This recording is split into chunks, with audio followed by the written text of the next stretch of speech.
Le téléphone sonna alors que j'étais en train de plier le linge. Sans même regarder l'écran, je coinçai le combiné entre mon épaule et mon oreille et continuai de plier les draps avec soin. « Maman, tu es là ?» La voix de Nathalie semblait agacée, comme si ce n'était pas son premier appel. J'avais encore dû le manquer, en laissant mon téléphone dans une autre pièce. « Oui, ma chérie. Je t'écoute. Tu te souviens au moins de ce que je t'ai dit la semaine dernière à propos de la promotion ? » Je me figeai un instant, une tête d'oreiller entre les mains. Bien sûr que je m'en souvenais. Nathalie avait enfin été promue directrice régionale de sa chaîne de supermarchés après 3 ans passés comme directrice de magasin. Elle le mentionnait à la moindre occasion. Évidemment, ma puce. Encore toutes mes félicitations. Alors, voilà. Sa voix prit une intonation que je connaissais bien, celle qu'elle employait quand elle voulait quelque chose de moi.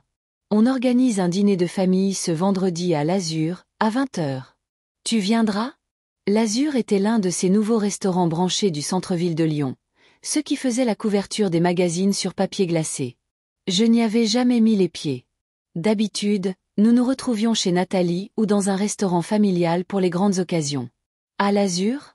Demandai-je, essayant de me souvenir où il se trouvait. Ce n'est pas un peu cher ? Nathalie poussa un lourd soupir. Maman, j'ai eu une augmentation. Une augmentation conséquente. On peut bien s'offrir un bon dîner dans un bel endroit. On.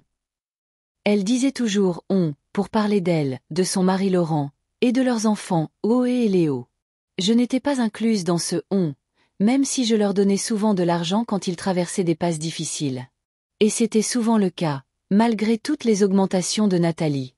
D'accord, ma chérie, j'y serai. Et, maman. Nathalie hésita. Mais une tenue correcte, d'accord ? C'est un endroit très prestigieux.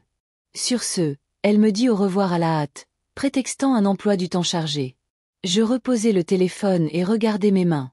Des doigts noueux, avec de minuscules bribes de tissu incrustées sous les ongles, souvenir de décennies de travail. 42 ans derrière une machine à coudre dans une usine d'uniformes, ça ne passe pas inaperçu. Une tenue correcte. Je m'approchai de l'armoire et ouvris la porte. Qu'est-ce qui pouvait bien être considéré comme « correct » pour un dîner dans un restaurant chic ? Je sortais rarement, hormis pour aller au supermarché, à la poste, et parfois au café du coin où je retrouvais Marthe. Ma garde-robe se composait de vêtements confortables, quelques jeans, des t-shirts, 2 ou 3 chemisiers, des pulls chauds pour l'hiver et des robes légères pour l'été. Et puis il y avait cette robe, l'unique. Une robe bleu marine pour les grandes occasions, que je portais à tous les événements importants depuis 15 ans. Le mariage de Nathalie et Laurent, la remise du bac de mes petits-enfants, les enterrements. Je sortis la robe de l'armoire et l'examinai d'un œil critique. Elle semblait tout à fait décente. Une coupe classique, une longueur modeste juste en dessous des genoux, des manches 3/4. Un peu froissée, mais un coup de fer à repasser arrangerait ça facilement. Elle n'avait certes rien de moderne ou de luxueux, mais elle était propre et en bon état. Ça devrait faire l'affaire. Le vendredi, je me levai tôt pour me préparer. Je pris une douche, me lavai soigneusement les cheveux et les coiffai. À 65 ans, mes cheveux étaient presque entièrement gris, mais ils restaient épais. Je les avais toujours gardés courts. C'était plus pratique ainsi. Pas de chichi avec le coiffage. Nathalie disait souvent que cette coupe me donnait l'air d'une grand-mère de province typique, mais je m'en moquais. J'enfilai ma robe bleu marine, des chaussures confortables mais correctes avec un petit talon. Et j'appliquai même un léger maquillage, un peu de fond de teint pour masquer les taches de vieillesse, un rouge à lèvres neutre et une touche de mascara. Je me regardai dans le miroir et décidai que j'avais l'air tout à fait présentable pour mon âge. L'Azur se révéla être un établissement tendance, avec d'immenses baies vitrées et une enseigne au néon. Même de l'extérieur, l'endroit semblait hors de prix. J'étais venue en bus et j'avais marché un peu. Alors j'étais peut-être légèrement essoufflée et moite en arrivant enfin devant l'entrée. Le vigile à la porte me lança un regard perplexe quand je lui dis que j'avais rendez-vous avec la famille Durand. Il doutait manifestement que je puisse avoir un lien avec les clients d'un tel établissement, mais il me laissa entrer quand même. Le restaurant était baigné d'une lumière tamisée, avec une musique d'ambiance que je ne reconnus pas. Une jeune hôtesse en tailleur noir me sourit poliment, mais je remarquai que son regard s'attarda une seconde sur ma robe. « Bonsoir madame, je peux vous aider ?» demanda-t-elle. « J'ai rendez-vous avec la famille Durand. »« Oh, bien sûr. Ils vous attendent déjà. » Laissez-moi vous accompagner. Elle me guida à travers une salle remplie de gens en tenues coûteuses, des femmes en robes exquises, des hommes en costumes élégants. Je commençais involontairement à me voûter, me sentant complètement déplacée. Nathalie, Laurent et les enfants étaient assis à une table près de la fenêtre. Ma fille était impeccable dans son nouveau tailleur beige, coiffée et maquillée à la perfection. Zoé, ma petite fille de 17 ans, portait une robe noire à la mode que je trouvais un peu trop décolletée pour son âge. Laurent et Léo, 15 ans, étaient en costume, même si je pouvais lire sur le visage de mon petit-fils que sa cravate le gênait manifestement. « Ah, voilà mamie !» annonça Nathalie un peu trop fort alors que j'approchais de la table. Zoé grimaça légèrement et baissa rapidement les yeux sur son téléphone. Léo me sourit, et ce fut le seul sourire sincère à cette table. « Salut, mamie », dit-il en se levant pour me serrer dans ses bras. « Bonjour, mon grand », le serrai-je en retour, sentant à quel point il avait grandi ces derniers mois. Nous ne nous voyions pas très souvent.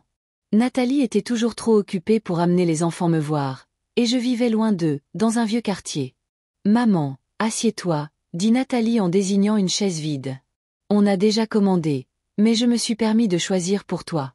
J'espère que les fruits de mer ne te dérangent pas. » Je n'étais pas particulièrement friande de fruits de mer, et Nathalie le savait, mais je hochai simplement la tête et m'assis. Léo me tira la chaise, ce qui lui valut un regard désapprobateur de sa mère. « Mamie, tu as pris le bus ?» demanda Oé sans lever les yeux de son téléphone. Sa voix était remplie d'un mépris non dissimulé. « Oui, ma chérie. Je n'ai pas de voiture, tu le sais bien. Tu aurais pu prendre un taxi, ricana-t-elle. On est au 21e siècle. » Nathalie pinça les lèvres. « Maman, tu as l'air fatiguée. Ça va ?» C'était sa façon de dire que je n'avais pas l'air assez bien. « Tout va bien, ma puce. J'ai juste marché un peu depuis l'arrêt de bus. » Avec ses chaussures ? Zoé leva enfin les yeux de son téléphone et fixa avec horreur mes pieds sous la table. « Oh mon Dieu, elle date du siècle dernier. »« Zoé, » dit Laurent d'un ton avertisseur, prenant la parole pour la première fois. « Ne commence pas. »« Qu'est-ce que j'ai dit ?» lança-t-elle en levant les yeux au ciel. « Je ne fais que constater un fait. » Le serveur s'approcha, et pendant un moment, tout le monde se pencha sur la carte des boissons. Je regardais silencieusement les prix et me sentais de plus en plus mal à l'aise. Le coût d'un seul dîner ici équivalait à mon budget alimentaire pour une semaine. « Alors », commença Nathalie une fois le serveur parti. « Je voulais réunir toute la famille pour fêter ma promotion. Je suis maintenant directrice régionale, avec la responsabilité de 10 magasins dans notre secteur. Félicitations, ma chérie, dis-je sincèrement. Tu as toujours été si déterminée. » « Ouais, c'est ça, ricana Oé. Maintenant, maman va pouvoir m'acheter une nouvelle voiture pour l'université. » « Nous n'avons pas encore discuté de ça, » dit rapidement Nathalie. Mais je pouvais voir à son visage que la conversation avait déjà eu lieu. « Super, » intervint Léo. « Alors maintenant, tu vas pouvoir rembourser l'argent que mamie Judith t'a prêté pour l'apport de la maison. » Un silence gênant s'installa à table. Je regardai mon petit-fils avec surprise, puis ma fille. Nathalie devint blême. « Léo, » dit-elle entre ses dents. « Pas maintenant. »« Quand, alors ?» insista-t-il. « Tu avais promis de la rembourser dès que tu aurais une augmentation. La voilà. » Je n'avais jamais demandé à Nathalie de me rembourser les 30 000 € que je leur avais donnés pour l'apport de leur maison, il y a 5 ans. C'étaient mes économies, mais j'estimais qu'ils étaient plus importants pour ma fille et sa famille que pour moi. Nathalie avait promis de les rembourser un jour, mais je ne comptais pas vraiment dessus. « Léo, ça suffit, » intervint Laurent. « On en discutera à la maison. »« Bien sûr, on en discutera, » marmonna Léo. « Comme toujours. » Zoé ricana et se replongea dans son téléphone. « Oh mon Dieu, Ashley ne va jamais croire où on est », s'exclama-t-elle en prenant un selfie. « Poussez-vous tous. Je veux que le logo du restaurant sur le mur apparaisse. » Nous nous décalâmes docilement pour qu'elle puisse prendre la photo. « Mamie, tu pourrais, ne pas être sur la photo ?»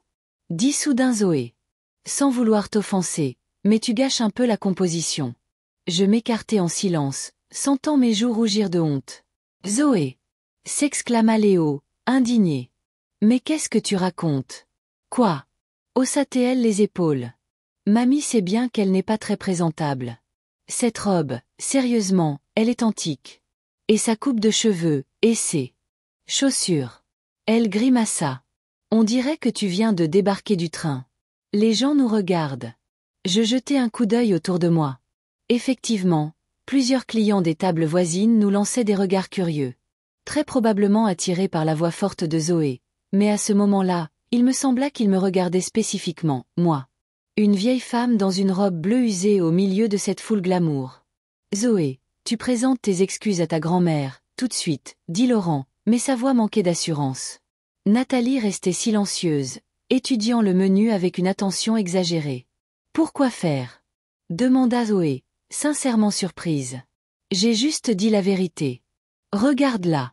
On dirait qu'elle est venue mendier. Ce restaurant a un code vestimentaire, d'ailleurs. Ils auraient pu refuser de nous servir à cause d'elle. Zoé, arrête ça tout de suite, dit Nathalie, sa voix montrant enfin de l'irritation. Mais je remarquai qu'elle n'était pas en colère contre sa fille, mais contre la situation dans son ensemble, contre le fait que sa soirée parfaite était gâchée. Les plats arrivèrent. Je regardai mon assiette de fruits de mer, dressée avec raffinement, et ne ressentis aucun appétit. Quelque chose en moi s'était brisé. Toutes ces années, j'avais tout donné, mon temps, mon énergie, mon argent, pour ma fille et sa famille. Et voilà comment il me voyait. Un fardeau, une honte, quelqu'un dont il fallait avoir honte en public. Mamie, ne l'écoute pas, me dit Léo à voix basse, en se penchant vers moi. Zoé n'est qu'une idiote. J'ai tout entendu. Lança Zoé. Et puis, ça suffit. Mangeons en paix. Maman, parle-nous de ton nouveau travail. Nathalie reprit avidement le fil, et la conversation tourna autour de son travail, de son nouveau bureau, de ses nouveaux subordonnés. Je piquais silencieusement dans mon assiette avec ma fourchette, hochant la tête de temps en temps et feignant l'intérêt, mais à l'intérieur, quelque chose en moi s'était fêlé. Je regardais ma famille. Ma fille, que j'avais élevée seule après que son père nous eût quittés alors qu'elle n'avait que 5 ans. Mon gendre, qui avait toujours été discret et effacé, comme une ombre. Ma petite fille, gâtée et arrogante. Et mon petit-fils, le seul qui semblait vraiment me voir comme une personne et pas seulement comme la vieille dame de la gare. Je pensais à ma vie, aux années passées derrière une machine à coudre dans une usine. Comment j'avais économisé chaque centime pour que Nathalie puisse faire des études. Comment je m'étais privée de tout pour qu'elle, puis ses enfants, et tout ce dont ils avaient besoin. Et maintenant, on avait honte de me voir en bonne compagnie. Le dîner continua. Nathalie parla de ses projets. Zoé prenait périodiquement des selfies, en essayant de ne pas me faire entrer dans le cadre. Laurent mangeait en silence, acquiesçant de temps en temps à sa femme, et Léo me lançait des regards de sympathie. Et moi, je restais assise là, sentant un vide grandir en moi. Quand l'addition arriva, je sortis silencieusement mon portefeuille de mon sac. Nathalie posa rapidement sa main sur la mienne. « Qu'est-ce que tu fais, maman ? C'est moi qui régale. C'est ma tournée. » Je hochai la tête et rangeai mon portefeuille. Bien sûr, Nathalie pouvait se permettre de payer un dîner dans un restaurant cher, surtout si l'on considérait qu'une partie de l'argent pour ce dîner était en fait le mien. Ce même argent qu'elle avait promis de me rembourser et que je réalisais maintenant que je ne reverrais jamais. Nous quittâmes le restaurant. Il faisait déjà nuit dehors. « Tu veux que je te ramène, maman ? » demanda Nathalie, sortant les clés de son nouveau SUV de sa poche. « Non, ça va aller, » répondis-je. « Je préfère prendre le bus. L'arrêt n'est pas loin. »« Comme tu veux, » haussa-t-elle les épaules, manifestement soulagée de ne pas avoir à faire un détour. « À plus tard, alors. Je t'appelle dans la semaine. » Nous échangeâmes de sèches bises sur la joue. Zoé ne s'approcha même pas pour me dire au revoir, déjà assise dans la voiture en train de taper quelque chose sur son téléphone. Laurent me fit un signe de tête en marmonnant quelque chose comme « C'était sympa de vous voir. » Seul Léo me serra fort dans ses bras. « Pardonne-leur, mamie, » me chuchota-t-il à l'oreille. « Ils ne comprennent rien. »« Ce n'est rien, mon chéri, » répondis-je en lui caressant le dos. « Ne t'inquiète pas pour moi. » Je restai sur le trottoir à regarder leur voiture s'éloigner. Je me sentais vide et glacée à l'intérieur, malgré la douceur de la soirée. On dirait que tu viens de débarquer du train. Les gens nous regardent. Les mots de Zoé résonnaient dans ma tête alors que je marchais vers l'arrêt de bus. Peut-être qu'elle avait raison. Peut-être que j'avais l'air ridicule dans ce restaurant. Une vieille femme dans une robe démodée au milieu de gens à la mode. Mais est-ce que ça avait de l'importance ? N'était-il pas plus important que je les aime tous, que je leur ai donné tout ce que j'avais ? Assise dans le bus à moitié vide qui me ramenait chez moi, je regardais par la fenêtre les lumières de la ville défiler et sentis quelque chose en moi changer de manière irrévocable. C'était comme si la vitre derrière laquelle j'avais caché mes vrais sentiments pendant toutes ces années s'était fissurée. Et à travers cette fissure s'infiltrait l'amère prise de conscience. Ma propre famille avait honte de moi. Pour eux, je n'étais pas une personne avec des sentiments et une histoire, mais un rappel gênant de leurs origines. Une vieille femme dans une robe bleue usée, embarrassante à montrer à des gens respectables. Le bus s'arrêta près de chez moi et je descendis machinalement, remerciant le chauffeur. Je marchais dans la rue calme et je pensais, est-ce que c'est tout ce qu'il reste de ma vie? Être un fantôme que les gens tolèrent par sens du devoir? Quelqu'un dont on a honte en société. On dirait que tu viens de débarquer du train. Les gens te regardent. Pour la première fois depuis de nombreuses années, je sentis quelque chose comme de la colère monter en moi. Silencieuse, mais persistante. Et avec elle, une détermination nouvelle. Je ne savais pas ce que j'allais faire ensuite. Mais je savais une chose avec certitude. Je ne me laisserai plus jamais avoir honte de qui j'étais. Ma maison m'accueillit dans le silence. Un petit 2 pièces au rez-de-chaussée d'un vieil immeuble, dans un quartier autrefois considéré comme respectable, mais qui tombait lentement en décrépitude. J'appuyai sur l'interrupteur, et la faible lumière de la lampe de chevet illumina le salon. Tout était comme d'habitude, un canapé usé acheté en solde 15 ans plus tôt, une table basse avec une pile de vieux magazines, et une télévision que je n'allumais que pour avoir un bruit de fond. Dans un coin, recouverte d'un drap, se trouvait ma machine à coudre, que je n'avais pratiquement pas utilisée depuis ma retraite. Je retirai mes chaussures, sentant avec soulagement le sol frais sous mes pieds, et me dirigeai vers la salle de bain. J'allumai la lumière et me figeai devant le miroir. Une femme âgée au visage fatigué, aux cheveux gris coupés courts et aux yeux bleus délavés me fixait. La robe bleue pendait mollement sur ses épaules minces, donnant à sa silhouette un air anguleux et sans vie. On dirait que tu viens de débarquer du train. Je déboutonnai lentement la robe et l'enlevai, me retrouvant en vieux sous-vêtements de coton. Le corps qui avait été autrefois ferme et fort semblait maintenant flasque et usé. Ma peau était couverte de rides et de taches de vieillesse, et mes épaules étaient légèrement voûtées par les nombreuses années de travail à la machine à coudre. Quand avais-je vraiment pris le temps de me regarder pour la dernière fois? Pas seulement pour vérifier si mes vêtements étaient corrects avant de sortir, mais pour vraiment me voir. Pas seulement mon corps, mais ce qu'il y avait à l'intérieur. Je ne m'en souvenais plus. Enfilant ma robe de chambre, je me rendis dans la cuisine et mis la bouilloire en marche. Mes pensées retournèrent à cette soirée, aux mots de Zoé, à l'accord tacite de Nathalie. Ma propre fille pouvait-elle aussi avoir honte de moi? M'avait-elle regardé toutes ces années en ne voyant qu'un obstacle à son idée d'une vie respectable? Quelque chose en moi refusait de le croire. Je me souvins de Nathalie petite fille, une enfant vive et curieuse avec des couettes, qui attendait mon retour du travail chaque jour, assise sur le rebord de la fenêtre, les pieds relevés. Comment elle se précipitait vers moi, me serrait dans ses bras et exigeait que je lui raconte tout ce qui s'était passé dans la journée. Quand tout avait-il changé? Peut-être quand Alain nous a quittés. Je versai le thé et m'assis à la petite table de la cuisine. Les souvenirs défilaient devant moi comme des scènes d'un vieux film. J'avais 23 ans et je venais de commencer à travailler chez Bleu Ciel, le plus grand fabricant de vêtements de travail de la région. Ma mère était couturière et elle m'avait tout appris. J'avais un don pour ça, un œil vif, de la précision, de la patience. Je rêvais de devenir styliste, de créer de belles robes, mais la vie avait d'autres projets pour moi. À l'usine, j'ai rencontré Alain Martin, un jeune homme charismatique du service commercial. Il avait un don pour la parole qui faisait que les gens l'écoutaient bouche bée. Il avait de grands projets, de grandes ambitions. Il rêvait de monter sa propre affaire. 6 mois plus tard, nous nous sommes mariés, et 1 an après, Nathalie, notre unique enfant, est née. Au début, tout allait bien. Alain travaillait dur, obtenait des promotions, et nous avions même commencé à économiser pour une petite maison. J'étais retournée à l'usine quand Nathalie a eu 1 an. Nous ne pouvions pas nous permettre de vivre avec un seul salaire. Ma mère s'occupait de notre petite fille pendant que nous étions au travail. Puis Alain a rencontré Véronique, une femme flamboyante et extravagante qui possédait une petite boutique de mode.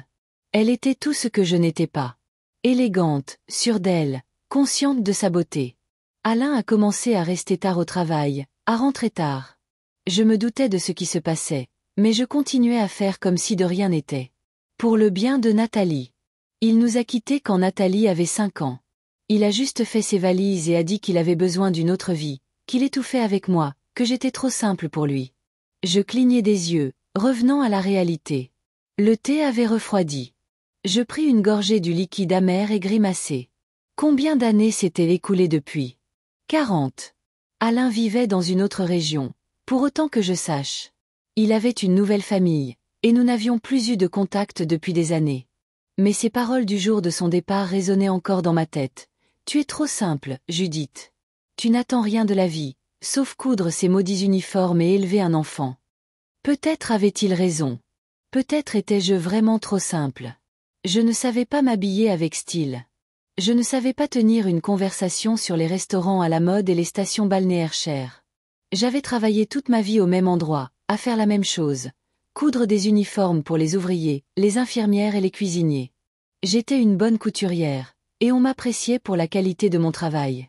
Mais ce n'était qu'un travail, un moyen de gagner sa vie, pas une carrière dont on pouvait être fier. Après le départ d'Alain, toute mon attention s'est concentrée sur Nathalie. Je faisais des heures supplémentaires, prenais des services en plus pour offrir à ma fille tout ce dont elle avait besoin. Je voulais qu'elle ait ce que je n'avais pas eu. Une bonne éducation et la possibilité de choisir sa propre voie dans la vie. Je ne voulais pas qu'elle répète mon destin, devenir une mère. Célibataire sans profession et sans perspective. Et Nathalie a bien réussi à l'école. C'était une fille intelligente, un peu renfermée après le départ de son père, mais déterminée. Elle a obtenu son bac avec de bonnes notes et est allée à l'université pour étudier le management. J'étais si fière d'elle. Quand elle a rencontré Laurent, j'étais ravie. Il semblait être un garçon fiable et calme. Il travaillait comme technicien, réparant des unités de réfrigération industrielle. Pas la profession la plus prestigieuse, mais stable et bien payée. Je pensais qu'il serait pour Nathalie ce qu'Alain n'avait pas pu être pour moi. Un compagnon fidèle pour la vie. Ils se sont mariés quand Nathalie avait 22 ans, presque le même âge que moi quand je me suis mariée. 1 an plus tard, Zoé est née, et 2 ans après, Léo. Et j'ai recommencé à aider, à garder mes petits-enfants quand Nathalie est allée travailler, à lui donner une partie de mon salaire pour qu'il puisse louer un appartement plus grand. Je ne pensais pas à moi. Il me semblait que c'était la bonne chose à faire, que ma vie n'avait de sens qu'à travers le soin que je leur portais. Maintenant, assise dans la cuisine de mon petit appartement, je réalisais soudain que dans tout ce souci des autres, je m'étais complètement perdue. J'étais devenue si habituée à être invisible, une ombre, un soutien pour les autres, que j'avais cessé d'exister en tant qu'individu. J'étais devenue une fonction, une grand-mère, une mère, une couturière. Mais pas une femme, pas Judith. Le téléphone sonna, me tirant de mes pensées. L'écran s'illumina du nom de Marthe. Judith? La voix rauque de ma meilleure amie retentit au téléphone. Comment vas-tu? Tu es rentrée de ce dîner chic? Marthe Rivière était mon amie depuis près de 40 ans. Nous nous étions rencontrés quand elle avait obtenu un poste de conductrice de bus scolaire et avait commencé à ramener Nathalie de l'école. Marthe était une femme directe, parfois même abrupte, mais elle avait un cœur en or. Elle disait toujours ce qu'elle pensait, sans se soucier de la façon dont les autres le prendraient. Oui, je suis à la maison, répondis-je. Comment ça s'est passé? Je parie que ta princesse s'est vantée de sa promotion à tout bout de champ. Il y avait une pointe d'ironie dans la voix de Marthe. Elle n'avait jamais particulièrement apprécié Nathalie, la considérant gâtée et ingrate. Eh bien, oui, en fait. J'hésitais, ne sachant pas si je devais lui raconter ce qui s'était passé. Mais Marthe, comme toujours, sentit que quelque chose n'allait pas. Allez, Judith. Crache le morceau. Qu'est-ce qui s'est passé? J'entends à ta voix que tu es contrariée. Et je lui ai tout raconté, le restaurant, les regards des autres clients, les paroles de Zoé, l'accord silencieux de Nathalie, comment je me sentais déplacée, comme si je m'étais égarée dans un endroit où je n'avais pas ma place. Marthe écouta en silence, se contentant de renifler ou de marmonner de temps en temps. Quand j'eus fini, elle marqua une pause, puis dit, « Tu sais, Judith, ça fait longtemps que je veux te le dire, mais tu as toujours été si protectrice envers ta fille que je n'osais pas. Mais maintenant, je vais le dire franchement, tu les laisses te marcher sur les pieds. Nathalie comme cette petite peste de Zoé. Que veux-tu dire? Demandai-je, même si au fond de moi, je connaissais déjà la réponse. Je veux dire ce que j'ai dit. Depuis combien d'années tu leur donnes tout? Ton temps, ton argent, ton énergie. Combien de fois t'es-tu privé du strict nécessaire pour qu'elles puissent avoir ce qu'elles voulaient? Et elles Est-ce que Nathalie a déjà pensé à ce que tu veux, toi? T'a-t-elle déjà demandé comment tu vivais avec ta maigre retraite? Non. Elle ne vient te voir que quand elle a besoin de quelque chose. De l'argent, de la garde d'enfants, un soutien moral. Et dès que tu demandes quelque chose pour toi, elle trouve immédiatement 1000 raisons pour lesquelles c'est impossible. Je gardai le silence. Marthe avait raison. Mais ça faisait mal de l'entendre. Et ta petite fille, continua Marthe, s'échauffant de plus en plus. Une vraie princesse gâtée. On dirait que tu viens de débarquer du train. Sérieusement? Tous ces vêtements ont été achetés avec ton argent. Ce même argent que Nathalie t'a emprunté et n'a jamais remboursé. Marthe, arrête, demandai-je doucement.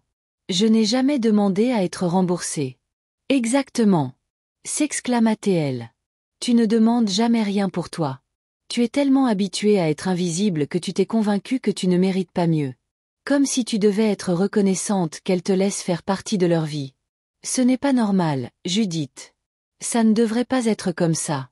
Je regardai par la fenêtre la rue sombre et sentis une étrange sensation grandir en moi. Un mélange de douleur, de colère et d'une nouvelle émotion inconnue. Comme si je me réveillais enfin après un long sommeil. Tu sais ce que je vais te dire. La voix de Marthe devint plus calme. Tu mérites mieux, Judith. Tu mérites le respect. Tu mérites d'être vue. Pas comme une grand-mère commode qui est toujours là pour aider, mais comme un être humain. Comme une femme qui a sa propre vie, ses propres sentiments, ses propres désirs. J'ai 65 ans, Marthe, dis-je avec un sourire amer. Quel désir! Quelle vie! Tout ça est derrière moi maintenant. N'importe quoi. Lança-t-elle. J'en ai 67 et je commence à peine à vivre pour mon propre plaisir. À faire ce qui me plaît, pas ce que les autres attendent de moi. Et il est grand temps que tu commences à faire de même. Je soupirai. Facile à dire, mais que pouvais-je changer concrètement? Comment pouvais-je commencer à vivre pour mon propre plaisir alors que toute ma vie était construite autour du soin des autres? Par où commencer? Demandai-je. Commence petit, répondit Marthe. Par exemple, arrête d'être invisible. Depuis combien d'années? Portes-tu la même robe pour chaque occasion? Depuis combien d'années as-tu la même coiffure? Quand as-tu acheté quelque chose pour toi pour la dernière fois? Pas parce que tu en avais besoin, mais simplement parce que tu en avais envie. J'y réfléchis. Quand était-ce, la dernière fois? Je ne m'en souvenais plus. Je ne sais pas comment m'habiller à la mode, avouai-je. Et je ne suis pas sûre d'en avoir besoin. À mon âge, il est trop tard pour changer. Il n'est jamais trop tard, répliqua Marthe. Et il ne s'agit pas de suivre la mode. Il s'agit de trouver ton style. Quelque chose qui reflète ta personnalité, pas qui la cache. Tu as été couturière toute ta vie, bon sang. Tu en sais plus sur les vêtements, les tissus et la façon dont ils tombent que la plupart des gens. C'était vrai. J'en savais plus sur la confection de vêtements que la moyenne, mais c'est une chose de coudre des uniformes à partir de patrons, et une autre de créer quelque chose de personnel, de unique. Et autre chose, continua Marthe. Tu dois arrêter d'être leur distributeur de billets. Si Nathalie ne t'a pas encore remboursé, elle ne le fera jamais. Et tu as plus besoin de cet argent qu'elle. Tu vis avec une retraite qui suffit à peine à payer ton loyer et à acheter à manger. Je ne peux pas lui demander de l'argent, secouai-je la tête. C'est ma fille. Je lui ai donné cet argent de tout mon cœur. Alors, au moins, arrête de lui en donner d'autres, soupira Marthe. Combien de fois Nathalie t'a-t-elle emprunté de l'argent au cours de la dernière année? Je me souvins de plusieurs occasions. Quand Zoé avait eu besoin d'argent pour un nouveau téléphone, quand la voiture de Nathalie était tombée en panne, quand Laurent avait voulu acheter un nouvel outil pour son travail. Chaque fois, ils étaient venus me voir, et chaque fois, je leur avais donné tout ce que je pouvais, même si cela signifiait que je devrais me serrer la ceinture jusqu'à ma prochaine pension. Plusieurs fois, admis-je à contre-cœur. Exactement. Et ils ont tous les deux des emplois stables. Ils se sont simplement habitués à ce que tu les dépannes toujours. À ce que tu sois une solution de secours qu'ils peuvent utiliser quand ils le veulent. Ce n'est pas normal, Judith. Tu n'es pas un distributeur automatique. Tu es un être humain. Nous parlâmes encore un peu et Marthe promit de passer le lendemain.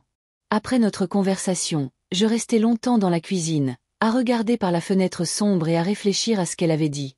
Marthe avait-elle raison? Avais-je permis à Nathalie et à Zoé de me marcher sur les pieds? Étais-je devenue si invisible que je ne me voyais même plus moi-même? Je me levai et retournai devant le miroir de la salle de bain. La femme qui me fixait avait l'air fatiguée et perdue. Mais dans ses yeux, derrière le voile de la fatigue et de la soumission habituelle, je vis autre chose. Une étincelle. Une petite étincelle à peine perceptible, mais réelle. De vie. De désir. De colère. On dirait que tu viens de débarquer du train. Peut-être qu'il était temps de changer ça. Peut-être qu'il était temps de redevenir visible. Pas seulement pour les autres, mais pour moi-même. J'allai dans la chambre et ouvris l'armoire. Parmi les quelques affaires, dans un coin reculé, se trouvait une vieille boîte que je n'avais pas ouverte depuis des années. Elle contenait mes croquis, des dizaines de dessins de vêtements que j'avais autrefois rêvé de créer. Des robes, des chemisiers, des jupes, des modèles simples mais élégants que j'avais dessinés pendant mon temps libre, quand Nathalie était petite et déjà endormie, et que je n'étais pas encore allé me coucher, savourant les rares moments de silence. Je sortis la boîte et l'ouvris. Les feuilles de papier avaient jauni avec le temps, couvertes de croquis au crayon et de notes en marge sur les tissus, les styles et les détails de conception. Je les feuilletai, et avec chaque feuille, une étrange sensation grandissait en moi, comme si je rencontrais une vieille amie que je n'avais pas vue depuis très longtemps. Moi-même, jeune, pleine d'espoir et de projets créatifs. Qu'était-il arrivé à cette fille? Où avait-elle disparu? Quand avais-je cessé de rêver de créer de beaux vêtements et m'étais-je résignée au rôle de couturière, puis au rôle de femme invisible dont la vie n'a de sens qu'à travers le service des autres? Je n'avais pas les réponses à ces questions, mais en regardant mes vieux croquis, je réalisai soudain qu'il n'était pas trop tard pour commencer à les chercher. Il n'était pas trop tard pour me souvenir de qui j'étais vraiment. Pas seulement une mère, une grand-mère ou une ancienne couturière, mais Judith Martin, une femme avec sa propre histoire, ses propres rêves, sa propre dignité. Et le premier pas pour y parvenir était de cesser d'être invisible, pour les autres et pour moi-même. Le lendemain matin, je me réveillai avec une nouvelle détermination. Les paroles de Marthe résonnaient dans ma tête. Tu les laisses te marcher sur les pieds. Peut-être que si j'avais une apparence différente, ils me traiteraient différemment. Peut-être que si je cessais d'être la vieille dame de la gare, Nathalie et Zoé commenceraient à me respecter. J'ouvris mon armoire et jetai un nouveau coup d'œil à ma maigre garde-robe. Il n'y avait définitivement rien qui convenait à la nouvelle moi. Il me fallait de nouveaux vêtements, quelque chose de moderne, d'élégant, quelque chose qui ne ferait pas grimacer ma petite fille de dégoût en me voyant. Je sortis l'enveloppe contenant mes économies, que je gardais pour les mauvais jours. 150 €, ce n'était pas grand-chose, mais cela devrait suffire pour au moins une robe correcte. Après tout, c'était un investissement dans mon avenir, dans une nouvelle relation avec ma famille. Après un rapide toast à la confiture et une tasse de café, je me dirigeai vers le centre commercial du centre-ville. J'évitais généralement ce genre d'endroit. Trop bruyant, trop cher, trop de monde. Mais aujourd'hui, j'avais une mission. Le centre commercial, Les Palmiers, était un immense bâtiment de 3 étages en verre et en béton, avec des fontaines, des palmiers en pot et des sols en marbre. Je me sentis mal à l'aise en passant devant les vitrines de boutiques de luxe avec des mannequins vêtus de tenues qui coûtaient autant que ma pension mensuelle. Finalement, je m'arrêtai devant une boutique appelée « Style élégant ». La vitrine présentait des robes de femmes classiques qui semblaient chères mais pas ostentatoires. Juste ce qu'il me faut, décidai-je, et j'entrai. La boutique m'accueillit avec une climatisation fraîche et une musique douce. 2 jeunes vendeuses discutaient vivement derrière le comptoir, ne me prêtant aucune attention. Je commençai à regarder les vêtements sur les cintres, ne sachant pas très bien par où commencer. Les prix sur les étiquettes me firent grimacer. 99 € pour un simple chemisier, 125 € pour une jupe. Peut-être m'étais-je trompé de magasin. J'étais sur le point de partir quand l'une des vendeuses me remarqua enfin. « Je peux vous aider ?»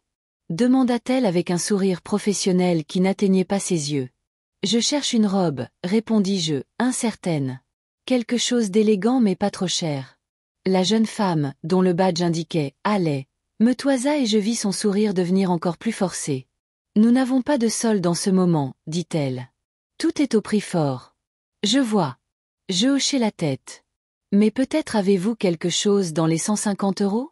Allez jeta un coup d'œil à la seconde vendeuse, qui nous observait maintenant, incapable de cacher sa curiosité. Dans cette gamme de prix, nous n'avons que des accessoires, dit Allais. Des foulards, des gants, quelques sacs à main. La robe la moins chère est à 289 €. Elle désigna une simple robe noire qui, à mon avis de professionnel, Coûtait au maximum 70 € à fabriquer. Oh, je ne savais pas, marmonnai-je, sans mais. Jour rougir. Alors je me suis trompé de magasin. Vous devriez peut-être essayer style discount au premier étage, suggéra la deuxième vendeuse avec une note de condescendance à peine perceptible dans la voix. Ils ont des options plus abordables. Je les remerciai et me hâtai vers la sortie, sentant leur regard sur moi. Dès que la porte se referma derrière moi, j'entendis leurs rires étouffés. Mes joues brûlaient d'humiliation. Étais-je vraiment si déplacé dans ce magasin que je suscitais une telle réaction? Style Discount se révéla être un grand magasin avec des panneaux lumineux indiquant « jusqu'à moins 70% » et « solde ».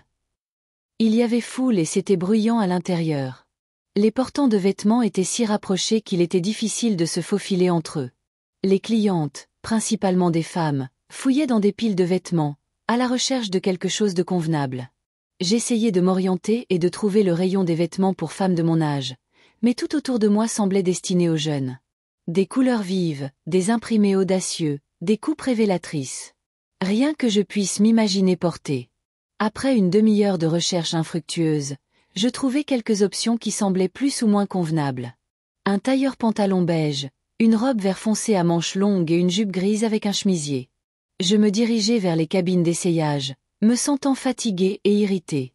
Le shopping n'avait jamais été mon passe-temps favori. La cabine d'essayage se révéla être une petite cabine avec un éclairage faible et un miroir qui déformait mes proportions. Je commençai par le tailleur pantalon. Le pantalon était trop serré aux hanches et trop long, et la veste était large aux épaules. J'avais l'air ridicule, comme une enfant essayant des vêtements d'adulte. La robe tombait mieux, mais la couleur donnait à ma peau un air jaunâtre et maladif, et la coupe soulignait tous les défauts de ma silhouette. La jupe était trop courte et le chemisier trop serré. Je regardai mon reflet et sentis le désespoir grandir en moi.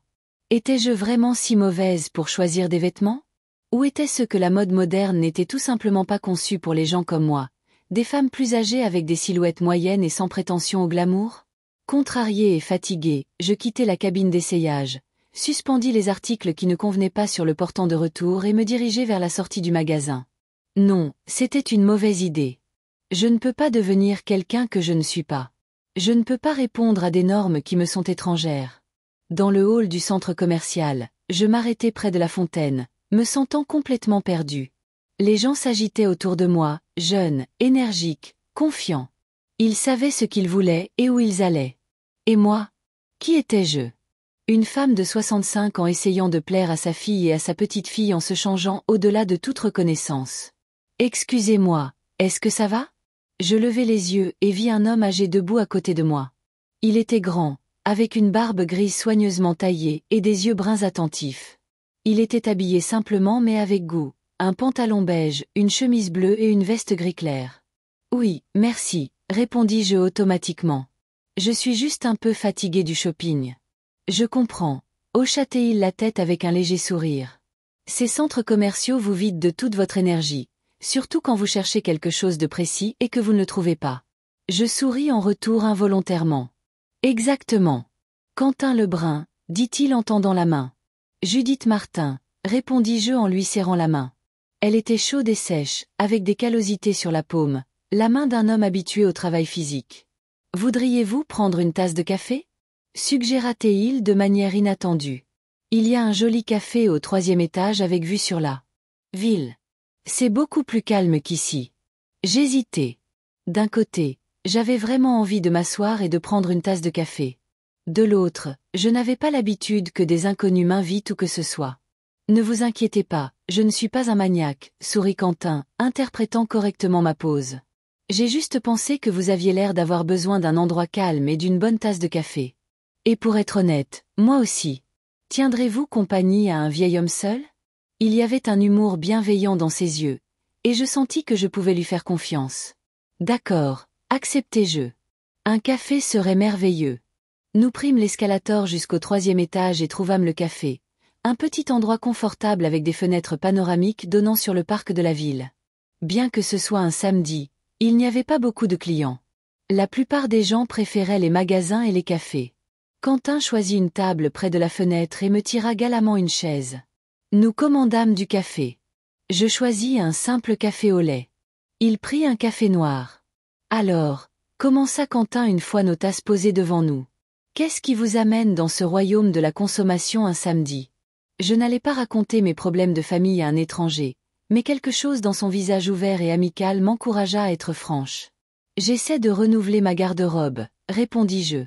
Mais il semble que la mode moderne ne soit pas faite pour les gens comme moi. Oh, je comprends parfaitement, hocha-t-il la tête. J'ai récemment essayé d'acheter un nouveau costume pour le mariage de ma fille. Le vendeur m'a regardé comme si j'étais un dinosaure qui s'était égaré dans leur salon de mode. Je ne pus m'empêcher de sourire en imaginant la scène. Et avez-vous trouvé un costume convenable? Finalement, oui, répondit Quentin. Mais pas là. Je suis allé dans le bon vieux magasin où je fais mes achats depuis 20 ans. Ils me connaissent. Là-bas et comprennent que tout le monde ne veut pas ressembler à un mannequin de magazine. J'aimerais pouvoir trouver un magasin comme ça, soupirai-je. Mais je n'ai pas acheté de nouveaux vêtements depuis longtemps.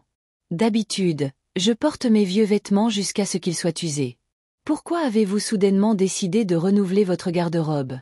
Demanda Quentin en sirotant son café. Si ce n'est pas un secret, bien sûr. Je me demandais. Pourquoi, en effet? Parce que Zoé a dit que j'avais l'air de sortir de la gare. Parce que Nathalie a honte d'être vue avec moi dans des endroits corrects. Ou parce que j'en ai assez d'être invisible. C'est difficile à expliquer, dis-je finalement. Je suppose que j'ai juste senti qu'il était temps de changer quelque chose dans ma vie. Commencer petit, avec les vêtements. Quentin me regarda attentivement, comme s'il pouvait voir plus que ce que je disais. Vous savez, Judith, parfois nous essayons de changer l'extérieur alors que ce dont nous avons vraiment besoin, c'est de changer l'intérieur. Ces mots touchèrent une corde sensible en moi. N'était-ce pas ce que j'avais fait? Essayer de changer mon apparence pour répondre aux attentes des autres au lieu de m'occuper de ce qui se passait en moi? Vous avez peut-être raison, dis-je doucement. Mais parfois, les changements extérieurs peuvent vous aider à vous sentir différente. Absolument, approuva Quentin. De nouveaux vêtements, une nouvelle coiffure. Toutes ces choses peuvent renforcer votre confiance en vous, mais seulement si vous choisissez des choses qui vous plaisent, à vous, pas des choses que vous pensez que les autres aimeront. Je sirotais mon café en silence, réfléchissant à ce qu'il disait. C'était vrai. Je n'avais même pas pensé à ce qui me plaisait. Je voulais trouver quelque chose qui ne ferait pas grimacer haut et de dégoût. Quelque chose qui rendrait Nathalie fière de moi au lieu d'avoir honte. Mais qu'en était-il de mes propres désirs? Vous vivez dans notre ville depuis longtemps? Demanda Quentin, changeant de sujet. Toute ma vie, répondis-je. Je suis né ici, j'ai grandi ici, j'ai travaillé à l'usine de confection Bleu Ciel pendant près de 40 ans, et j'ai pris ma retraite il y a 3 ans. Bleu Ciel? S'anima Quentin. Il fabriquait d'excellents vêtements de travail. J'ai encore une salopette que j'ai achetée il y a 15 ans. Elle a l'air neuve. C'est agréable à entendre, souris-je. Nous étions fiers de la qualité de nos produits. Que faisiez-vous là-bas, si ce n'est pas indiscret? J'étais couturière. Je cousais principalement des uniformes pour le personnel médical, parfois pour les travailleurs de l'industrie. Donc, vous êtes une professionnelle en matière de vêtements? Quentin semblait sincèrement intéressé. Eh bien, je ne dirais pas que je suis une experte en mode, dis-je, embarrassé. Plutôt en conception de vêtements, comment ils doivent s'adapter à la silhouette, quels tissus conviennent à quoi. Mais c'est merveilleux! S'exclama-t-il. Alors vous pourriez créer vous-même ce que vous aimez au lieu de le chercher dans ces magasins sans âme. Je le regardais avec surprise. L'idée ne m'était pas venue à l'esprit, même si elle était évidente. J'avais une machine à coudre, des compétences, même de vieux croquis. Pourquoi ne pas coudre quelque chose moi-même? Vous savez, vous avez raison, dis-je lentement. Je pourrais essayer. Vous voyez? Sourit Quentin, et ses yeux s'illuminèrent de chaleur. Parfois, la solution est juste là. Il suffit de regarder la situation sous un angle différent. Nous parlâmes pendant près d'1 heure de plus. Quentin me raconta qu'il avait travaillé comme contrôleur aérien à l'aéroport local. Retraité depuis 5 ans, il avait perdu sa femme il y a 3 ans. Il avait une fille qui vivait dans une autre région et qui allait bientôt se marier. Il vivait seul dans une petite maison près du parc, à quelques rues seulement de mon appartement, comme il s'est avéré. Nous avons dû nous croiser de nombreuses fois sans le savoir, remarqua-t-il. Peut-être, acquiesçai-je. Bien que je ne sorte que rarement, sauf pour le magasin et la poste. Je me promène dans le parc tous les matins, dit Quentin. C'est une habitude que j'ai prise quand je travaillais. Quand vous passez des années à travailler à l'intérieur, vous commencez à apprécier l'air frais et la verdure. Je comprends, hochai-je la tête. J'ai aussi passé la plus grande partie de ma vie entre les quatre murs d'une usine. La conversation se déroulait facilement et naturellement, et je fus surprise de me sentir si à l'aise avec quelqu'un d'autre que Marthe pour la première fois depuis longtemps. Quentin était un auditeur attentif et un interlocuteur intéressant. Il n'essayait pas de m'impressionner, ne parlait pas trop de lui, mais il ne me tenait pas à l'écart non plus. Être avec lui était apaisant. Quand nous payâmes enfin nos cafés, Quentin insista pour payer pour nous deux malgré mes protestations et nous quittâmes le café. Je me sentais complètement différente de ce que j'avais ressenti quelques heures plus tôt. Ma fatigue et ma déception avaient été remplacées par une étrange sensation d'excitation. « Puis-je vous raccompagner ?» demanda Quentin quand nous arrivâmes au premier étage du centre commercial. « Merci, mais je voulais m'arrêter au magasin de tissus, » répondis-je. J'ai décidé de m'essayer à la couture. « Oh, c'est une excellente idée, » dit-il avec approbation. « Alors je ne vous retiendrai pas, mais peut-être pourrions-nous nous revoir un de ces jours, prendre un café, ou simplement nous promener dans le parc. » Je sentis le sang me monter aux joues. Cet homme agréable voulait-il vraiment me revoir ? J'adorerais, répondis-je, surprise de ma propre audace. Nous échangeâmes nos numéros de téléphone, et Quentin partit en me faisant un signe de la main. Je le regardai s'éloigner et sentis une sensation chaleureuse, presque oubliée, se répandre en moi. La joie de rencontrer quelqu'un qui me voyait non pas seulement comme une femme âgée, non pas seulement comme la mère ou la grand-mère de quelqu'un, mais comme une personne avec ses propres pensées, ses propres sentiments et son histoire. Je me dirigeai vers le magasin de tissus avec une nouvelle détermination. Fini d'essayer de répondre aux normes des autres. J'allais créer quelque chose de personnel, des vêtements qui reflèteraient la vraie moi. Pas la femme que Nathalie et Zoé voulaient voir, mais la femme que j'étais vraiment. Pour la première fois depuis longtemps, j'avais l'impression de faire quelque chose pour moi, et non pour les autres. Et ce sentiment était exaltant.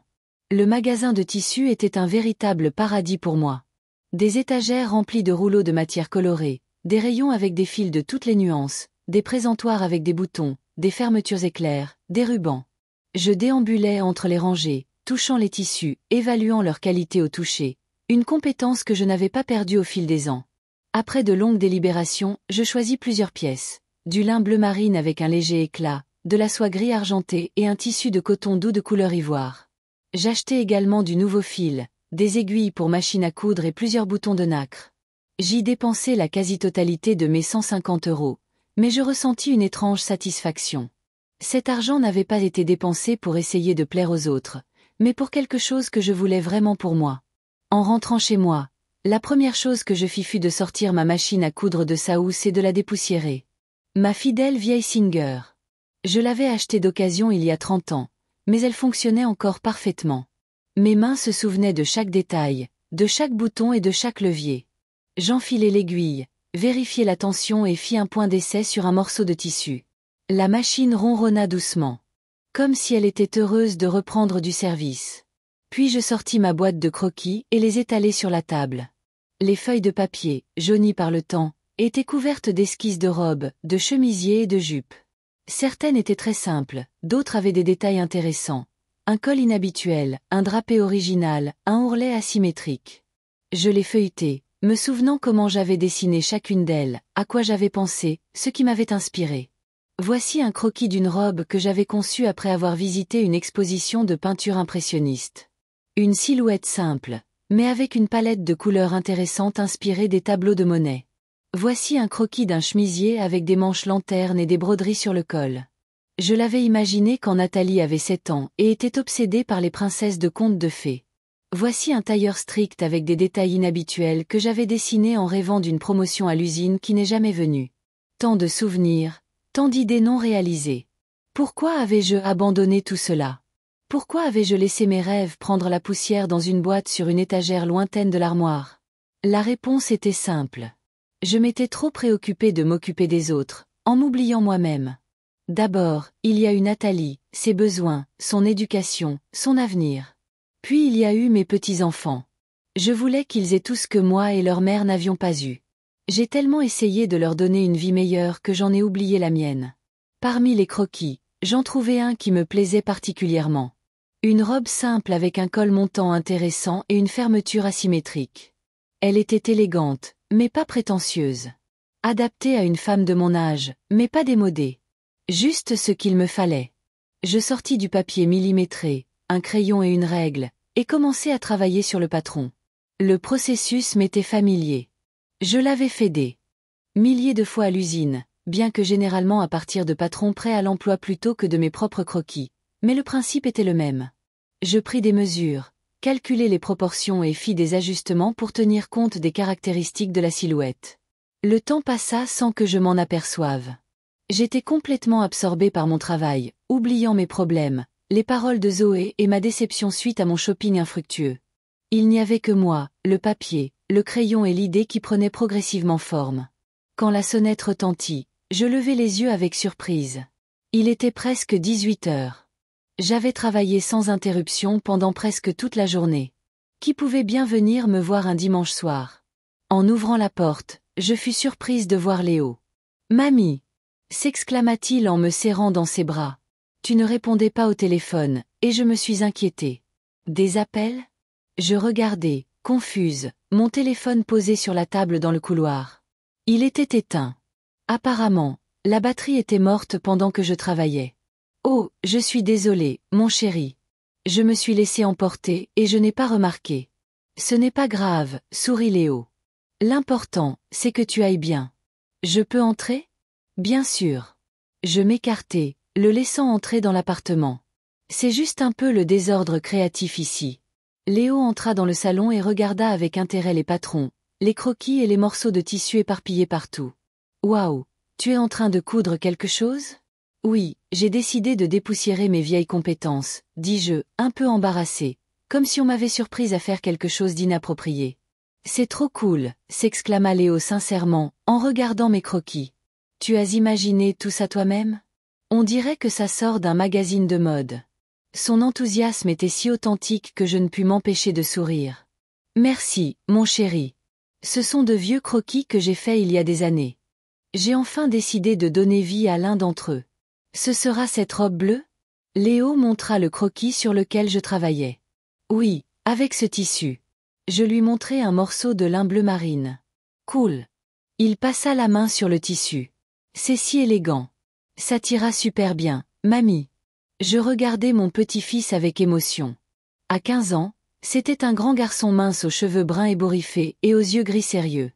De toute la famille, c'est lui qui me ressemblait le plus. Les mêmes yeux, le même ovale du visage, la même habitude de froncer les sourcils quand il était plongé dans ses pensées. Merci, Léo. Qu'est-ce qui t'amène chez moi un dimanche soir? Tes parents savent que tu es ici? Le visage de Léo s'assombrit légèrement. Je leur ai dit que j'allais chez un ami pour réviser. Ils ne vérifient pas.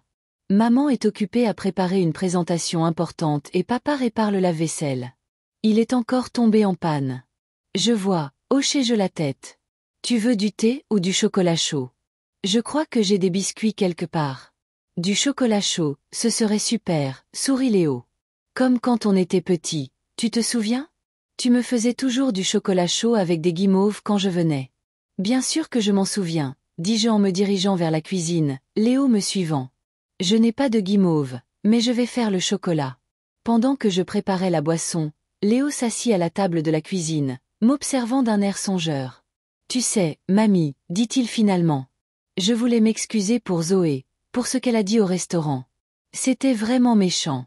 Je me retournai, surprise par ses paroles. Tu n'as pas à t'excuser pour ta sœur, Léo. Si, dit-il avec insistance. Parce que je n'ai rien dit quand elle a dit ça. J'aurais dû te défendre, mais je suis resté assis là sans rien dire. Je posai une tasse de chocolat fumant devant lui et m'assis en face. Tu n'as pas à me défendre, mon cœur. Ce n'est pas ta responsabilité. Mais je veux le faire, dit Léo avec obstination.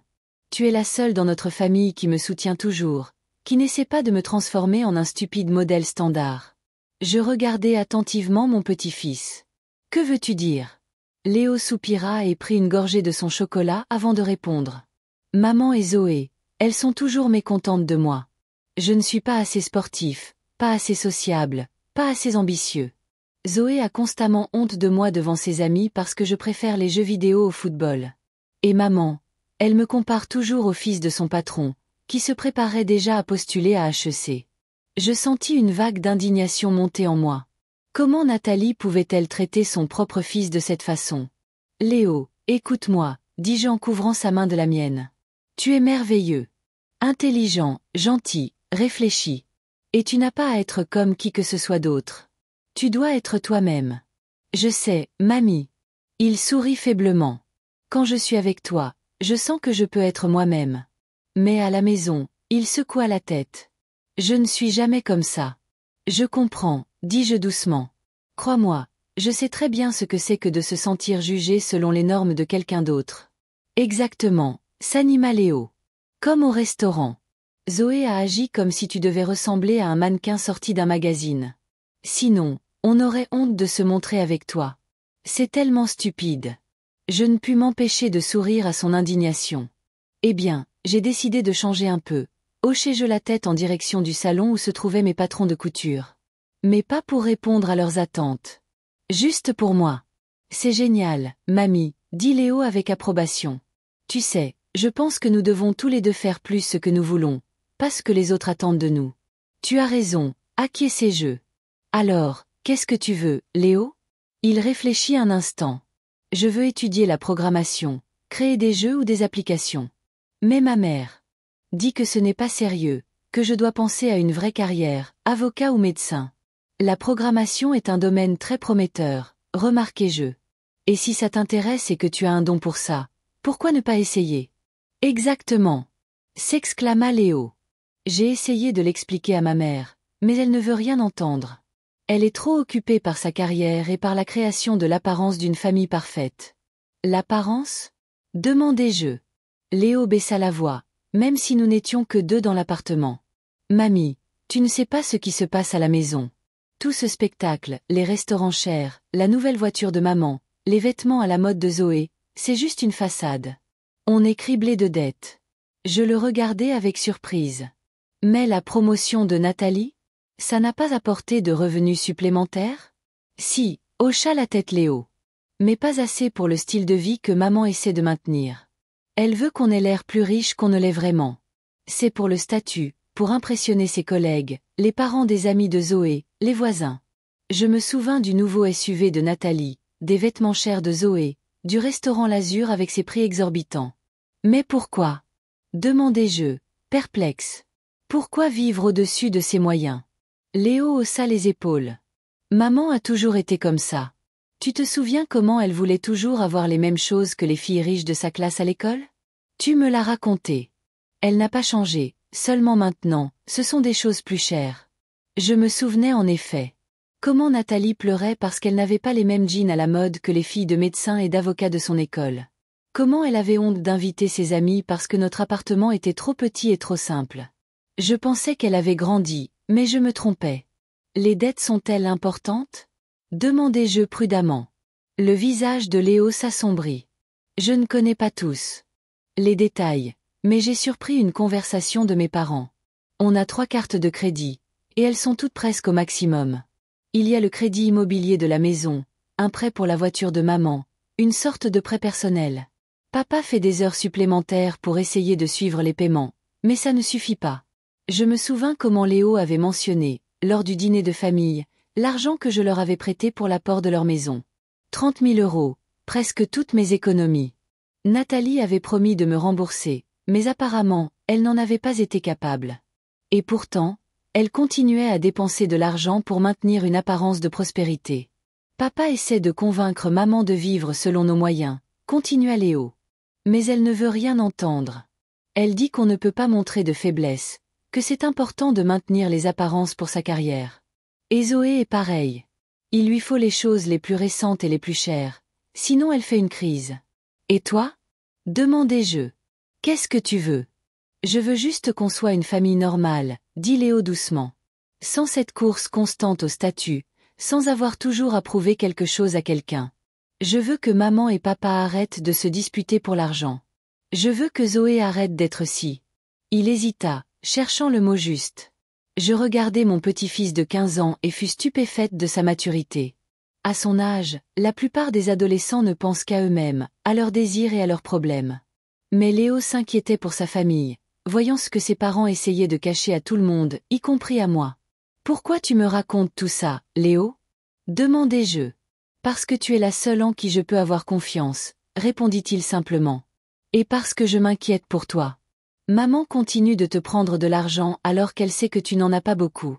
Ce n'est pas juste. » Je fus touchée par son inquiétude. « Ne t'inquiète pas pour moi, mon chéri. Je vais bien. Mais tu ne devrais pas leur donner tes derniers sous. » s'exclama Léo. « Tu mérites mieux que ce minuscule appartement et de devoir toujours te priver. Tu as travaillé toute ta vie et maintenant tu dois donner ta retraite pour que Zoé puisse acheter un nouvel iPhone ou que maman puisse acheter un autre sac de marque. Ce n'est pas juste. » Je fus surprise par l'intensité de ses émotions. Mon petit-fils calme et tranquille s'était-il autant soucié de moi pendant tout ce temps? Léo, écoute. Je lui serrai la main. J'apprécie ton inquiétude. Vraiment. Mais tu n'as pas à t'inquiéter pour moi. Je suis une adulte et je peux décider comment dépenser mon argent. Mais ta mère profite de ta gentillesse, dit-il obstinément. Elle sait que tu ne diras jamais non et elle en abuse. Je ne pouvais nier qu'il y avait une part de vérité dans ce qu'il disait. Nathalie s'était en effet habituée à recevoir mon aide financière, avec les enfants, un soutien émotionnel, et je n'avais jamais considéré que je pourrais avoir besoin de quelque chose, moi aussi. Tu sais ce que je pense? Continua Léo. Tu devrais t'arrêter de leur donner de l'argent, au moins pour un temps. Laisse-les apprendre à vivre selon leurs moyens. Ce n'est pas si simple, mon chéri, soupirai-je. C'est ma famille. Je ne peux pas simplement refuser de les aider. Mais l'aide ne devrait pas être à sens unique, objecta Léo. Quand as-tu demandé quelque chose à Nathalie pour la dernière fois? Et quand a-t-elle fait quelque chose pour toi pour la dernière fois sans rien attendre en retour? Je réfléchis longuement, essayant de me souvenir d'un tel moment, mais rien ne me vint à l'esprit. C'était le contraire. J'aidais, donnais, soutenais, et Nathalie? Nathalie prenait cela pour acquis. Tu vois, dit Léo doucement, remarquant ma confusion. Tu mérites mieux, mamie.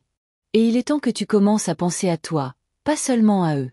Il y avait tant d'inquiétude sincère dans ces paroles que mon cœur se serra. Mon petit-fils, encore un garçon, essayait de me protéger, de me soutenir, de me montrer que j'étais digne de respect et d'attention. Étrangement, ces paroles faisaient écho à ce que Marthe et Quentin m'avaient dit, qu'il était temps de commencer à vivre pour moi-même, de penser à mes propres désirs, pas seulement aux besoins des autres. Merci, Léo, souris-je à travers les larmes qui montèrent soudain à mes yeux. Tu n'as aucune idée de ce que tes mots signifient pour moi. Je veux juste que tu sois heureuse, mamie, dit-il maladroitement, en me serrant dans ses bras. Tu le mérites plus que quiconque. Nous restâmes longtemps dans la cuisine, à parler de différentes choses. Son école, mon travail sur la robe, sa passion pour la programmation. Je lui parlais de ma rencontre avec Quentin, et Léo fut sincèrement heureux pour moi. Tu as besoin de voir plus de monde, mamie, dit-il. Ne t'enferme pas. Quand il se prépara à partir, il faisait presque nuit. Je te commande un taxi? Demandai-je, inquiète. Non, ça va, sourit Léo. Je prendrai le bus ou je marcherai. Ce n'est pas loin. Mais il est tard, allons, j'ai 15 ans, pas 5, leva-t-il les yeux au ciel, mais sans irritation. Ça ira. Vraiment. D'accord, acceptai-je à contre-cœur. Mais envoie-moi un message quand tu rentres. Je le ferai. Il me serra fort dans ses bras. Au revoir, mamie. Bonne chance avec la robe. J'ai hâte de voir le résultat. Après son départ, je retournai à mon patron avec une vigueur renouvelée. Parler avec Léo m'avait donné de la détermination. Je n'essayais plus de créer quelque chose que Nathalie ou Zoé aimeraient, quelque chose qui les rendrait fiers de moi. Je faisais une robe pour moi, celle que je voulais porter. La prise de conscience que ma propre fille vivait au-dessus de ses moyens, essayant de maintenir une image de prospérité, expliquait beaucoup de choses. Ces demandes constantes d'argent, une nouvelle voiture, des restaurants chers, les vêtements à la mode de Zoé. Tout cela faisait partie du masque qu'elle portait pour le monde. Et peut-être que ma simple robe bleue et mon style de vie modeste étaient un rappel désagréable de ses véritables origines. Une famille simple avec une couturière célibataire. Mais je m'en moquais maintenant. Pour la première fois depuis longtemps, j'avais l'impression de faire quelque chose de réel, de personnel, et que j'avais un allié, mon petit-fils incroyablement sage et attentionné. 2 semaines s'étaient écoulées depuis ma conversation avec Léo. Beaucoup de choses s'étaient passées pendant ce temps. J'avais terminé la couture de la robe et j'étais satisfaite du résultat. Le lin bleu marine avec son léger éclat s'accordait parfaitement avec mes yeux, et la fermeture asymétrique ainsi que le col montant donnaient à la tenue une touche unique. La robe était simple mais élégante, et surtout, confortable. Je me sentais moi-même dedans. Quentin et moi nous étions revus plusieurs fois. Nous nous étions promenés dans le parc, avions bu du café dans un petit café confortable près de chez moi, et avions simplement parlé de tout et de rien. Il était attentionné, gentil et, comme il s'est avéré, partageait beaucoup de mes centres d'intérêt. Être avec lui était facile et apaisant, chose que je n'avais ressentie avec personne d'autre que Marthe depuis longtemps. Léo était passé presque tous les week-ends, et nous nous étions encore plus rapprochés. Il observait avec intérêt le processus de confection de la robe, posait des questions et partageait ses succès en programmation. Une fois, il était venu avec Quentin. Ils s'étaient croisés à l'arrêt de bus et avaient commencé à discuter. À ma grande surprise, ils s'étaient bien entendus. Ils aimaient tous les deux les échecs et la science-fiction. Et puis Nathalie appela. Elle semblait tendue lorsqu'elle m'invita à un autre dîner de famille. Cette fois, en l'honneur de l'anniversaire de Laurent. Rien de spécial. Ajouta-t-elle rapidement. Juste pour s'asseoir au restaurant et fêter ça. À l'Azur ? Demandai-je, me souvenant de notre précédente expérience malheureuse. Non, hésita Nathalie. Cette fois, nous allons à la table familiale. C'est plus familial. Je remarquai un changement dans son ton, moins assuré, plus réservé. Peut-être que Léo avait raison, et que la situation financière de la famille ne permettait plus le luxe ostentatoire de l'Azur. Bien sûr, je viendrai, répondis-je. À quelle heure ? 19h, vendredi soir. Je peux passer te prendre si tu veux. Ça, c'était nouveau. Nathalie ne proposait généralement pas de me conduire, préférant que je me débrouille par moi-même. Merci, mais non merci, dis-je. Je prendrai un taxi. Un taxi ? S'étonna Nathalie. Mais c'est cher. Je peux me le permettre, dis-je fermement, me souvenant de ma conversation avec Léo sur les finances. Il était temps de montrer que je pouvais prendre mes propres décisions, même si elles semblaient irrationnelles à ma fille. D'accord, comme tu veux, Nathalie semblait confuse. À vendredi. Le vendredi arriva plus vite que je ne l'avais prévu. J'enfilai ma nouvelle robe bleue, me maquillai légèrement et demandai même à Marthe de m'aider avec mes cheveux. Rien de radical, juste un peu de coiffage sur mes cheveux gris courts pour leur donner un air plus stylé. Je choisis de simples boucles d'oreilles en argent et un fin bracelet pour accompagner la robe, un cadeau de Nathalie pour un anniversaire lointain que je portais rarement. En me regardant dans le miroir, je ne vis pas une dame luxueusement vêtue de la haute société, mais la vieille dame de la gare avait disparu. Me regardait une femme âgée soignée, le dos droit, les yeux clairs et une expression calme et confiante. Une femme qui connaissait sa valeur. Avant de partir, j'appelai Quentin. « Bonne chance, dit-il. Rappelle-toi, tu y vas pour toi, pas pour eux. Et si quelque chose ne va pas, appelle-moi. Je serai dans le coin. » Son soutien me donna de la force. J'appelai un taxi et me dirigeai vers le rendez-vous familial. La table familiale était un restaurant familial typique, confortable, avec un éclairage chaleureux, des plantes en pot et une odeur de pain frais. Rien à voir avec le chic froid de l'Azur. Il n'y avait ni code vestimentaire ni serveur snob, et les clients étaient des gens ordinaires venus savourer un bon repas dans un cadre agréable. Nathalie, Laurent et les enfants attendaient déjà à une table au fond de la salle. Je remarquai que Nathalie me jeta un regard surpris quand je m'approchai d'eux. « Maman !»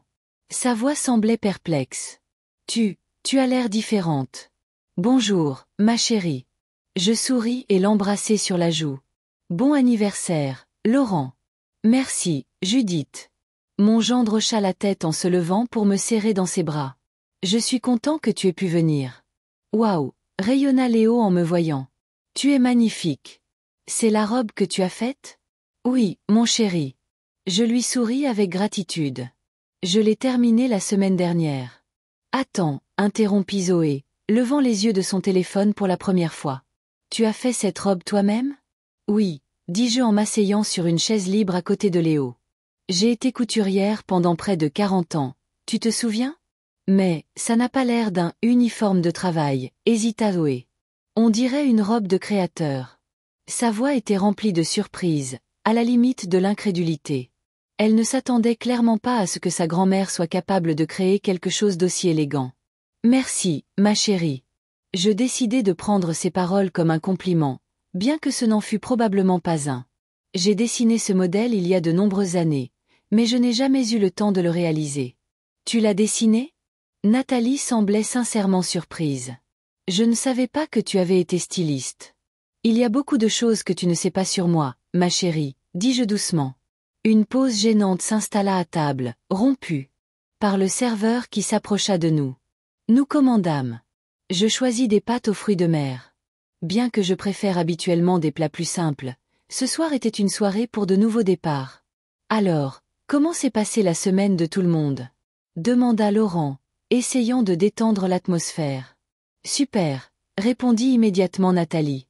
Tout va bien au bureau. Tous les magasins affichent des ventes en hausse. Les patrons sont contents. Tout va bien pour moi aussi, dit Léo.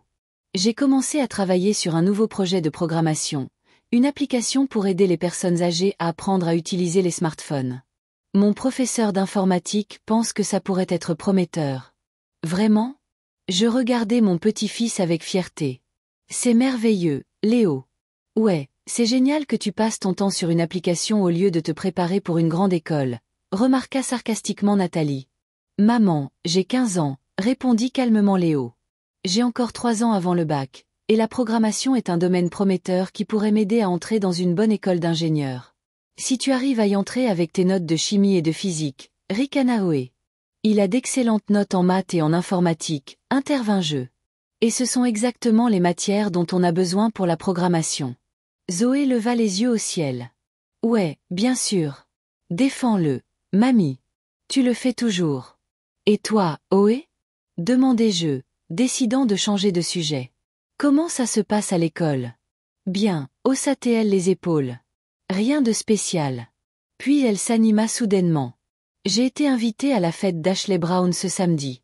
Ses parents sont partis pour le week-end et ce sera une super fête. Nathalie fronça les sourcils. On en reparlera, Zoé. Je ne suis pas sûre que ce soit une bonne idée d'aller à une fête sans adultes. Maman, protesta Zoé. J'ai 17 ans. Tout le monde y va. Tout le monde n'est pas une raison, dit fermement Nathalie. Et d'ailleurs, il te faut une nouvelle robe? Bien sûr qu'il m'en faut une, dit-elle comme si c'était évident. Je ne peux pas y aller avec ce que tout le monde m'a déjà vu porter. Zoé, nous en avons déjà parlé, intervint Laurent. Nous ne sommes pas dans la meilleure situation financière pour ce genre de dépenses en ce moment. Mais c'est important, insista Zoé. Si je porte la vieille robe, tout le monde se moquera de moi. Personne ne se moquera, dit Laurent, las. Et même si quelqu'un dit quelque chose, est-ce que ça a vraiment de l'importance? Bien sûr que ça a de l'importance. Zoé avait l'air sur le point de pleurer. Vous ne comprenez rien. Ça détermine tout, qui tu es à l'école, avec qui tu traînes, quel sera ton avenir. Je regardai ma petite fille et vis un reflet de Nathalie à son âge. Le même besoin de s'intégrer. Le même désir désespéré d'être acceptée et approuvée. Zoé, dis-je doucement. Fais confiance à mon expérience. Ce que tu portes ne définit pas qui tu es vraiment. Oh, ne commence pas tes leçons de morale, mamie, Zoé leva les yeux au ciel. Qu'est-ce que tu sais de ma vie? Tu as passé toute ta vie à porter des uniformes ennuyeux dans ton usine. Zoé, la gronda Nathalie, mais pas très sévèrement. Quoi? C'est la vérité. Zoé me lança un regard critique. Bien que, je doive admettre, tu as meilleure allure que d'habitude aujourd'hui. Au moins, tu n'as pas l'air d'une clocharde qui sort de la gare. Ces mots furent comme une gifle. Je sentis Léo se tendre à côté de moi, prêt à me défendre, mais je posai doucement ma main sur son épaule. C'était une bataille que je devais mener seule. Tu sais, Zoé, dis-je calmement, en regardant ma petite fille droit dans les yeux. Un jour, tu réaliseras que la vraie valeur d'une personne ne réside pas dans le prix de ses vêtements ou dans les marques qu'elle porte. La vraie valeur, c'est qui tu es quand personne ne regarde. C'est ce que tu fais pour les autres, pas ce que tu montres. Au monde. Oh mon Dieu, ça recommence, Zoé leva les yeux au ciel. Mais je remarquai quelque chose passer dans son regard, peut-être de l'incertitude. Je ne te fais pas la morale, ma chérie, continuai-je. Je partage juste ce que j'ai appris au cours de ma longue vie. Pendant de nombreuses années, j'ai essayé d'être invisible, de ne pas attirer l'attention, de ne déranger personne. Je pensais que mon rôle était de soutenir les autres, sans jamais rien exiger. Et tu sais où ça m'a mené? Les gens ont cessé de me voir. Pas comme une grand-mère, pas comme une source d'argent ou d'aide, mais comme une personne avec ses propres désirs, ses propres rêves et sa propre histoire. Le silence tomba à table. Nathalie me regardait avec une expression confuse. Laurent écoutait attentivement. Zoé avait l'air déconcertée. Et Léo? Léo me regardait avec fierté. Toutes ces années, j'ai cousu des uniformes, continuai-je. Mais sais-tu ce que je faisais le soir, quand ta mère dormait? Je dessinais des croquis, des robes, des tailleurs, des chemisiers. Je rêvais de créer un jour ma propre ligne de vêtements. Pas pour les podiums, pas pour les magazines sur papier glacé, mais pour les femmes ordinaires qui veulent être élégantes tout en restant elles-mêmes. Je ne savais pas, dit Nathalie doucement. Tu n'en as jamais parlé. Tu n'as jamais demandé, répondis-je doucement. Et je ne te blâme pas. Nous sommes tous trop occupés par nos propres problèmes pour vraiment voir les autres. Mais tu cousais des uniformes, dit Zoé obstinément. C'est si ennuyeux. C'était un travail, hochai-je la tête. Un travail qui m'a donné les moyens d'élever ta mère seule, de vous aider tous au fil des ans. Et tu sais, je n'ai pas honte de ce travail. Je suis fière de l'avoir bien fait. Je suis fière d'avoir été autonome et indépendante alors que de nombreuses femmes de ma génération ne pouvaient pas se le permettre. Nos plats arrivèrent, et pendant un moment, tout le monde fut occupé par son assiette. Je remarquai que Nathalie me lançait des regards songeurs, et Zoé semblait inhabituellement silencieuse. « Cette robe est vraiment jolie, dit-elle finalement, en pointant sa fourchette vers ma tenue. Je ne m'attendais pas à ce que tu sois capable de faire des choses aussi modernes. Merci, ma chérie, lui souris-je. Je peux faire beaucoup de choses que tu ne sais pas sur moi. Comme quoi? Demanda Zoé avec un intérêt inattendu. Par exemple, je sais jouer du piano, dis-je. Ma mère insistait pour que je prenne des leçons de musique, même si nous joignions à peine les deux bouts. Je connais le français. Je l'ai étudié à l'école, puis par moi-même. J'ai lu probablement des milliers de livres, des classiques aux romans contemporains. J'adore le jazz et je peux nommer tous les grands interprètes du siècle dernier. Vraiment? Zoé avait l'air sincèrement surprise. Absolument, hochai-je la tête. Tu vois, Zoé, l'apparence n'est qu'une coquille. Ce qu'il y a à l'intérieur est beaucoup plus intéressant et durable. Les robes à la mode se démodent. Les voitures chères tombent en panne. Les symboles de statut perdent leur statut. Mais ce qu'il y a en toi, ton esprit, ta gentillesse, tes connaissances, ta capacité à faire preuve d'empathie, ça reste avec toi pour toujours. Mamie a raison, approuva Léo de manière inattendue. On est tous trop concentrés sur les apparences, sur ce que les autres pensent. On devrait juste être nous-mêmes. Facile à dire, marmonna Zoé, mais sans l'agressivité précédente. Et pas facile à faire, acquiesçai-je. Crois-moi, je le sais. Il m'a fallu 65 ans pour le comprendre. Maman. Nathalie avait l'air embarrassée. Je dois m'excuser pour ce dîner à l'azur. De ne pas avoir arrêté Zoé quand elle a dit ces choses horribles. De t'avoir peut-être fait sentir que tu n'étais pas la bienvenue. Je regardai attentivement ma fille. Pour la première fois depuis longtemps, elle ne ressemblait pas à une femme d'affaires confiante. Mais simplement à une femme fatiguée essayant de tout contrôler. Ce n'est rien, Nathalie, dis-je doucement. Nous faisons tous des erreurs. L'important est d'en tirer des leçons. Et je suis désolée aussi, mamie, dit Zoé de manière inattendue. Ce que j'ai dit alors, c'était grossier et déplacé. Ses excuses semblaient sincères, bien que peut-être un peu forcées après les paroles de sa mère. Mais c'était un progrès. Merci, Zoé. Je lui souris. J'apprécie. Le reste du dîner se déroula dans une atmosphère beaucoup plus chaleureuse. Nous parlâmes de différentes choses, le travail de Laurent, l'école de Léo, les projets pour l'été. Je leur parlais de Quentin, et Nathalie eut l'air à la fois surprise et intriguée. « Maman, tu as un rendez-vous » demanda-t-elle avec un sourire, ce à quoi je répondis. « Appelle ça comme tu veux, ma chérie. » Nous apprécions simplement la compagnie l'un de l'autre. Quand il fut temps de se dire au revoir, je sentis que quelque chose avait changé. Pas de manière dramatique ou radicale, mais de manière perceptible. Nathalie me serra plus fort que d'habitude. Laurent me remercia d'être venu. Zoé se permit même une étreinte rapide et Léo me chuchota à l'oreille. « Tu as été géniale, mamie. »« Je peux te ramener, » proposa Nathalie. « Merci, mais non merci, répondis-je. J'ai des projets. Des projets à 22 heures?